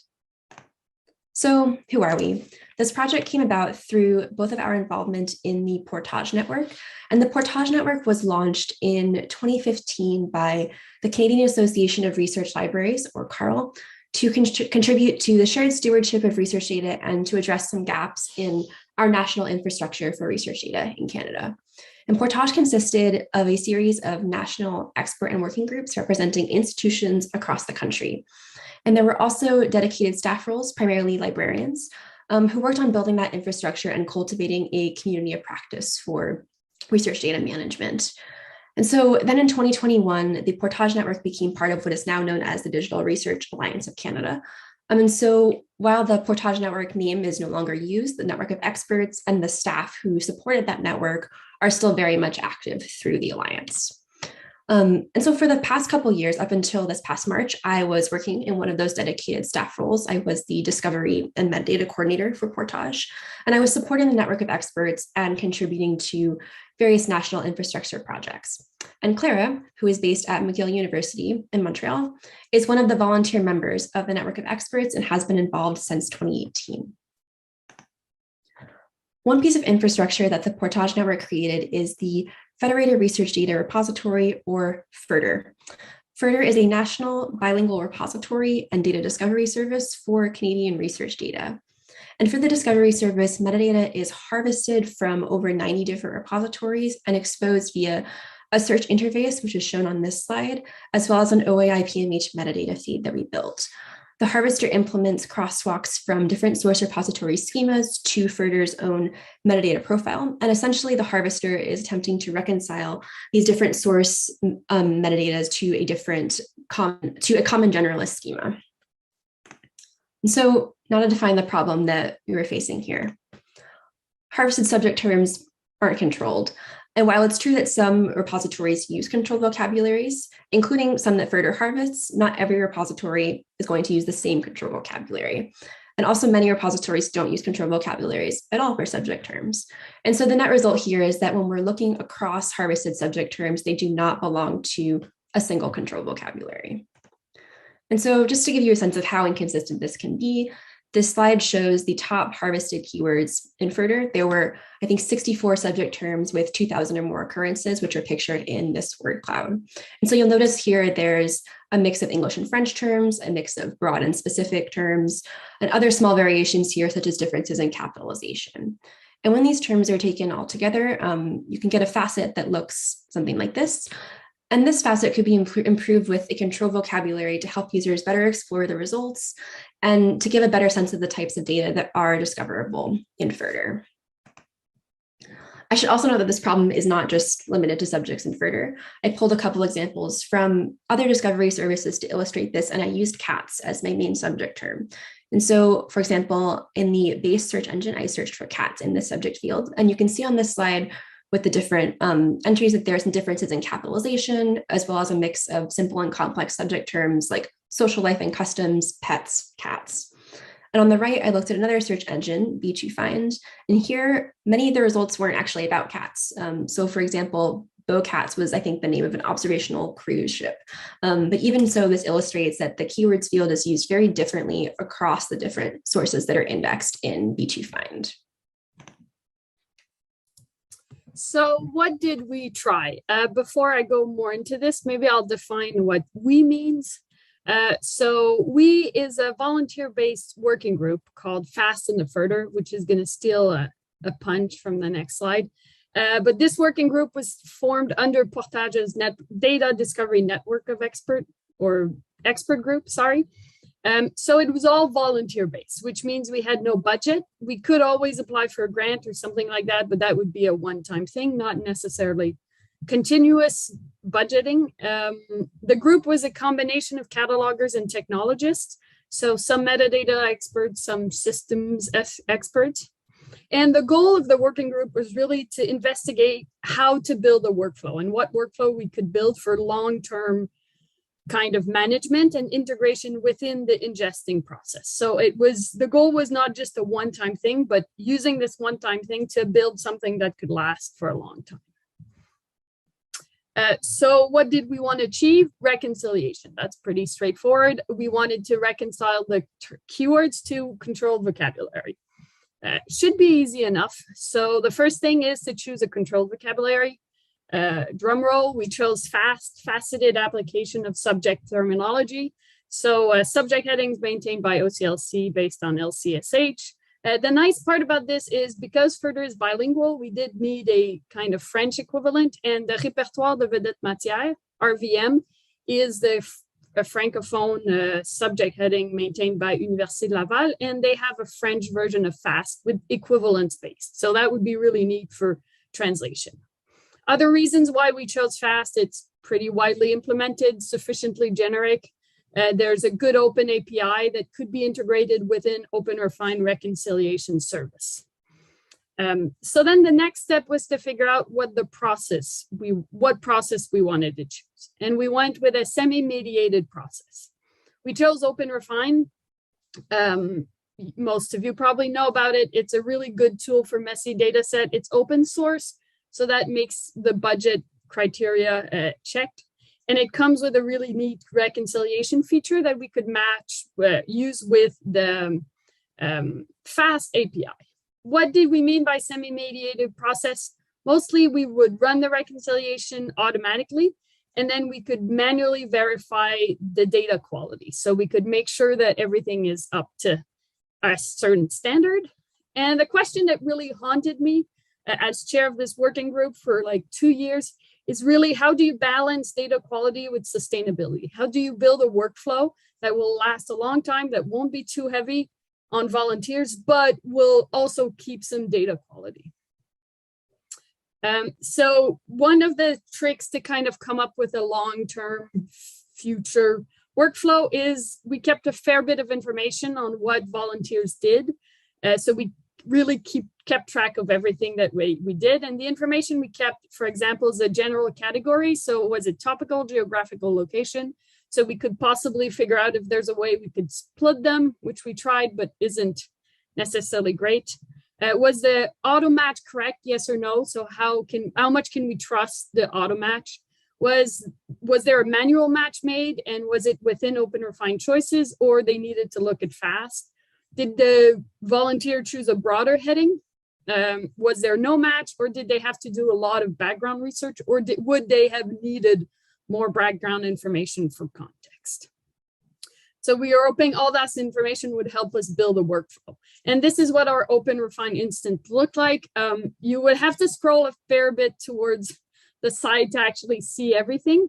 But we had basically rows with the stars and the flag. We used stars when a match was made, flags when it wasn't. And we kept really a lot of information. Yeah, so when we first started this project, I think our hope was that the reconciliation process would be mostly automatic, and that it would require kind of minimal manual intervention for this to work. And as you might expect, that proved not to be the case, which led us to have to pause and rethink the future of this project. And so here are some summary statistics. Overall, just under 17% of terms were automatically reconciled to FAST correctly, as determined by our volunteer group. And for another 60%, a manual match to FAST was found by the working group volunteers. However, almost half of these had to be matched to a broader heading, so we were losing some specificity in that matching. And I think most significantly here, for 18.5% of our terms, even with that manual intervention, we weren't able to find a match to FAST for various reasons. For example, some terms were very specific, or others we were just missing the context that would allow us to make that match to FAST. I should also note that the stats on this slide cover all the subject terms that start with letters except for the letter T, because that letter wasn't finished when we decided to stop the project. And so why did we decide to stop the project? Most significantly, the number of keywords that Furter was harvesting associated with the data sets harvested in Furter were growing much faster than we could keep up with them. And so since the automated reconciliation really needed so much manual intervention, there wasn't any way that our volunteer group could keep up with that pace. And when a project is sort of never ending like this, it can be really challenging to maintain momentum and motivation.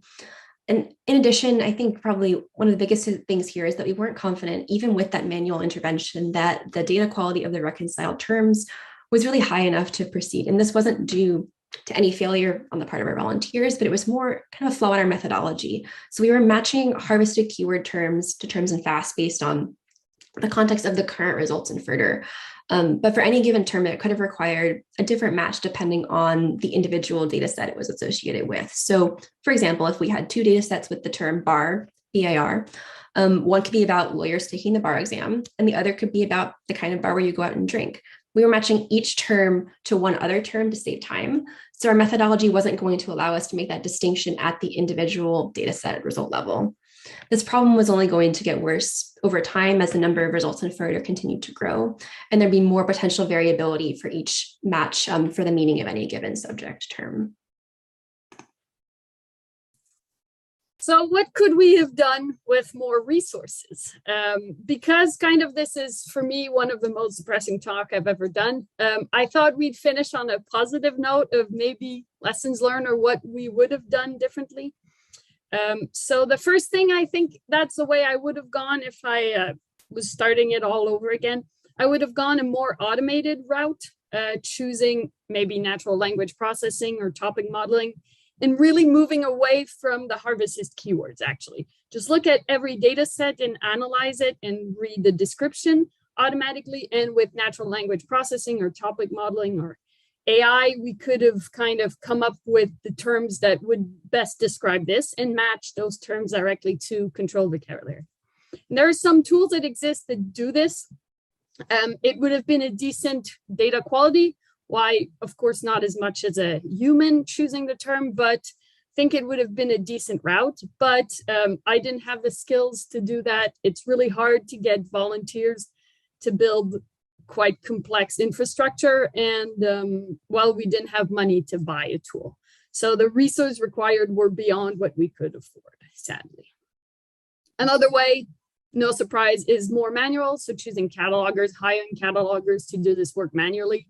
Again, you can't really ask a volunteer to catalog everything until the end of time. That's kind of a depressing, and it's hard to get volunteers for that type of work. So, but that would have allowed us to do cataloging at the data set level, and we would have had high data quality.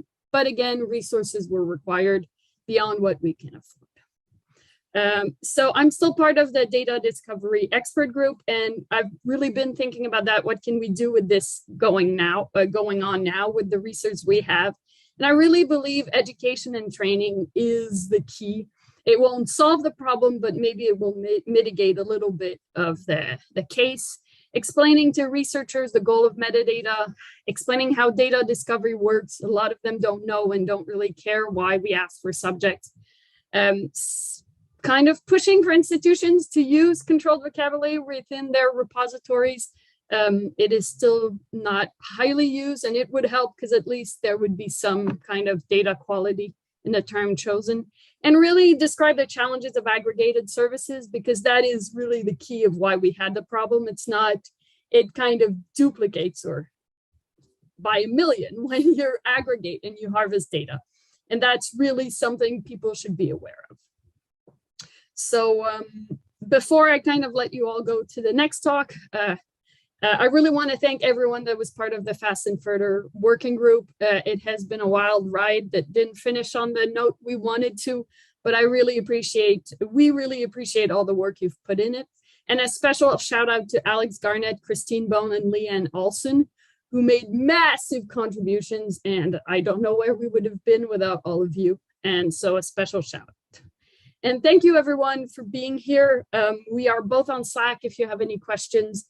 Kelly Status and Clara Terp, you can find us, and we're always happy to chat. And if you have a magic solution for us, please also let me know. I would love, or if you want to volunteer all your time, we're always happy to hear about it. Thank you, everyone. Last but certainly not least in our lineup today, we have another 15-minute presentation, and this is from Ingrid Reike, Opportunities and Constraints Using Artificial Intelligence in Metadata Creation, a case study. Thank you. Can you all hear me before I kind of get started? Yeah? Okay. So yeah, as mentioned, I am Ingrid Reike. I'm the digital metadata librarian at the University of Calgary. And my presentation is about the opportunities and constraints of using artificial intelligence in metadata creation, and it is a case study of a particular software program. So a little bit of background about the sort of setting of this case study. So we were migrating our digital collections, as happens every so often. And in the course of that migration from one system to the other, we were hoping to improve some of the descriptions and or titles for images in targeted digital collections that had a lot of content. Specifically, these are some of the, I guess, test collections. So we had the EMI music collection, which has a lot of images of tapes and records and track lists. We have the Calgary Stampede collection, which has images of horses, cowboys, and fairgrounds. We also had the University of Calgary's 50th anniversary collection that features photographs of our campus buildings and portraits from the university community. And then we have the Glenbow archive that features content about the Calgary area and sort of early settler life in Alberta and the Western provinces. So one of the potential solutions that we saw for assisting in the description of these collections was to use Project Chico. So Chico is a locally hosted software package created by a team of IT and software developers from the Willard Marriott Library at the University of Utah. And a big shout out to them for making this piece of software. And if you're interested in learning more, I recommend checking out either their webpage at chico.org or their GitHub README file, both of which are on this slide. So yeah, it's an interesting little piece of software. So one of sort of the main reason that we were interested in Chico is that the local hosting of this software package was considered a major benefit because it meant that the images remain stored on site or on our computers. Whereas if one were to use sort of one of these corporate or big tech services like Microsoft Azure's computer vision or other AI image processing services from Amazon or Google, the images would be located on servers outside of Canada, and this could pose problems in terms of data sovereignty. So just from their website, a couple of little quotes. Project Chico examines the use of machine techniques to extract useful information that will assist metadata experts, and it will help produce automatic captions, labels, and keywords for historical photographs. And again, a big shout out to that team. Don't know if any of them are here or anything, but I enjoyed your software. So yeah. So there's sort of two. I'm not going to get into like the nuts and bolts of how to deploy Chico on your computer or on a computer, but what's important to know is that there's sort of two major options for using Chico. You can either use one of their 6 pre-trained models that they offer for download, and the pro to that is you don't need to train your own model, so it's a little bit easier. Oh, did I skip a slide? I think I might have. Yes. Yes, there we go. Sorry about that.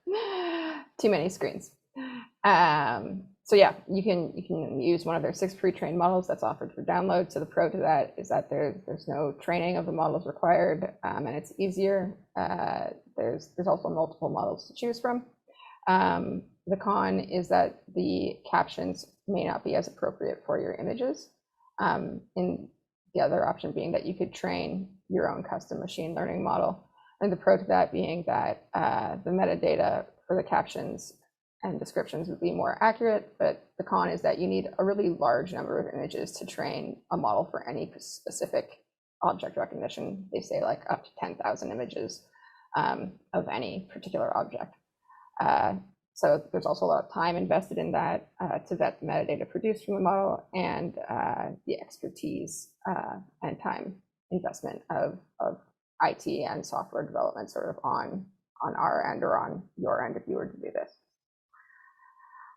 So yeah, we decided to use 2 of their pre-trained models just to see sort of what the differences were or if either of them would be well suited to our needs. So we chose one of their models called, that I've sort of called their MS Coco 3 million. So basically meaning that it was trained on the Microsoft Common Objects and Context data. And we also chose the Marriott Library 3 million model, which was trained on historical photographs from the Marriott Library digital collections.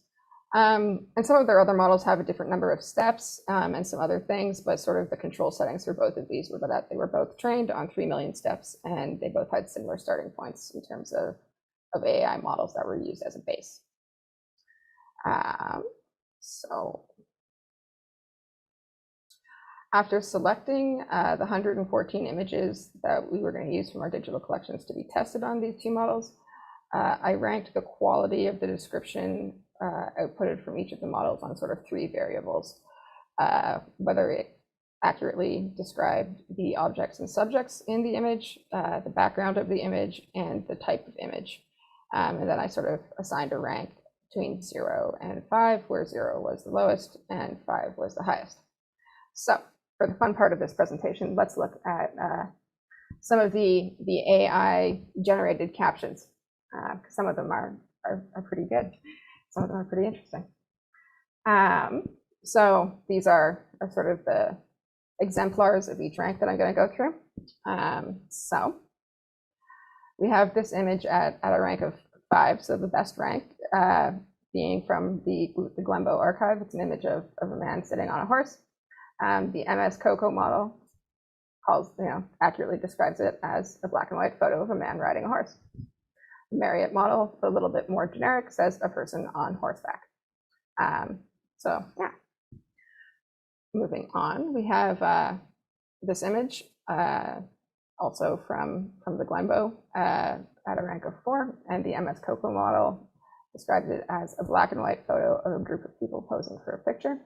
And the Marriott model described it as a person teacher stands with students. So the one thing that's sort of missing out of this is that we don't have any information about the background of the image in either of those descriptions. Both of them have have a couple other pieces that are kind of correct. Likely a teacher and students standing outside of a schoolhouse. Black and white photo, group of people definitely posing for a picture.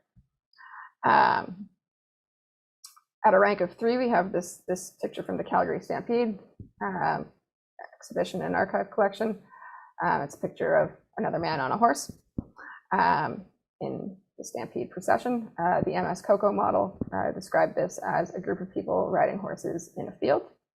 And the Marriott model said a photo showing a festival procession. So again, both of those have some pieces that are correct, but not so many, and some pieces that are wrong, right? There's no field. So, background is not described accurately. There's no mention of sort of the type of photo. At a rank of 2, we have this image from the University of Calgary's 50th anniversary collection, an image of a building in black and white here. And the MS Coco model describes it as a black and white photo of a building. So what's really missing here for the MS Coco model is a lack of detail, and similar with the Marriott model, we just have, it described as exterior windows. There are windows and it is the exterior, but there's no mention of it being a building or any of the surroundings or the type of photo in the Marriott model output. This image from the EMI Music Archive at a rank of 1 is, a picture of people standing in an office or probably a storage room of some sorts, and they all have headphones on and they're working with some audio materials, record players and so forth. And the MS Coco model described that as a black and white photo of a man working on a laptop. Thought that was interesting. And the Marriott model says the image shows an interior. Again, there's like a piece of each of these that's right, but really only one piece. It's black and white photo, it is an interior, but everything else about that is not accurate. And at a rank of 0, another image from the EMI archive is described by the MS Coco model as a Nintendo Wii game controller sitting on top of a table, and the Marriott model describes it as artwork, a person. So just to sort of sum up the results of these models and the 114 images that we processed, the MS Coco model, I kind of felt like did a decent job in the sense that about 50% of the images ranked between a 3 and a 5. So I would deem that as sort of potentially usable for not like the solo description of an item, but it could be used by other metadata experts and so forth to sort of derive a description or a caption for an image. The Marriott model didn't perform as well and probably just wasn't as well suited towards our images being trained on their specific images. And it kind of had like less than 15% of its total output that was ranked sort of between a 3 and a 5. So yeah, if we were going to pursue using one of these models, I would think it would be the MS COCO model. So some of the opportunities that came out of testing this AI model was that we learned a lot about the strengths and weaknesses of AI and the Chico models. And if we were going to deploy one of these, which one we might use. There's a lot of collaboration between IT and myself and metadata within the library here at the University of Calgary. And a big thanks to Corinne Lee, who's one of our software developers who was in contact with some of the Chico team briefly and really made this project happen. There is the opportunity to increase the speed of metadata creation at a large scale. I think if we were either to continue to train one of these models, perhaps ourselves, or kind of build in a method of using something like the MS COCO model.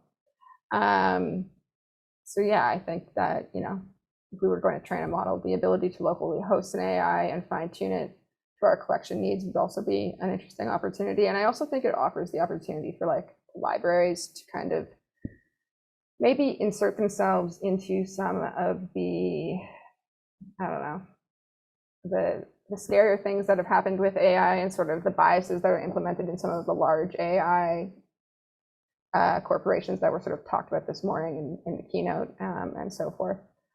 So I think that could be an interesting kind of opportunity as well. And lastly, some of the constraints of this project were just that it does require a lot of IT support to implement Chico. It's not as easy as downloading their package and kind of going forward. There's some specific hardware and software requirements that you need to run it. We had to allocate a couple of machines to do this. The amount of time needed to vet the metadata and the amount of images needed to train a model are also some of the constraints. And so there's a pretty high upfront investment of time for a long-term possible improvement in the process of metadata creation, which can sometimes be a little bit difficult to, I don't want to say sell, but get people on board with, just because, everybody needs to get the work done, and kind of playing around with AI tools doesn't necessarily look like getting the work done sometimes, I think. So yeah, I think that those are some of the constraints. So yeah, thank you very much for the opportunity to present here. And if there's any questions, I am going to go over to the Slack channel and enjoy the very last of Code4Lib. Thank you. And now some big thank yous to all of those involved in putting this on. We couldn't have done it without our sponsors, our platinum sponsors, Blacklight and OCLC, our gold sponsor, EBSCO, our silver sponsor, Innovative, part of Clarivate, our bronze sponsors, the University of Illinois at Urbana-Champaign Library, Rutgers University, Pennsylvania State University, University of Michigan Library, Johns Hopkins Sheridan Libraries, and Developers for Diversity. And our contributors, the University of Pittsburgh Library System, the Western New York Library Resources Council, the University of Illinois School of Information Sciences, Princeton University Library, Rice University, the Digital Public Library of America, SpringShare, and data curation experts. We absolutely could not have done this without Concentra, our conference planners, Jennifer Cummings and Kathy Azevedo. I always want to get that right. Huge thanks to Jennifer and Kathy. And our Code4Lib volunteers, including the committee chairs. So the website working group chair, Derek Zolas, budget and scholarship committee chair, Sarah Cogley, keynote committee chair, Margaret Heller, pre-conference committee chair, Todd Olson, program committee chair, Darius Larry, scholarship committee chair, Jessica Benner, community support squad coordinator, Ann Slaughter, t-shirt committee chair, Molly Maloney, on-site volunteer committee chair. Thank you to all of you. You didn't have a chair, you did it anyway. Our social activities chair, Rose Orchid, accessibility community chair, Kate Dybel, and a huge thanks. Let's give a huge round of applause to our AV team, Omar Brown, David Shirtliff, Chris Chung, CJ Keogh, and we'll see you next year. Thank you.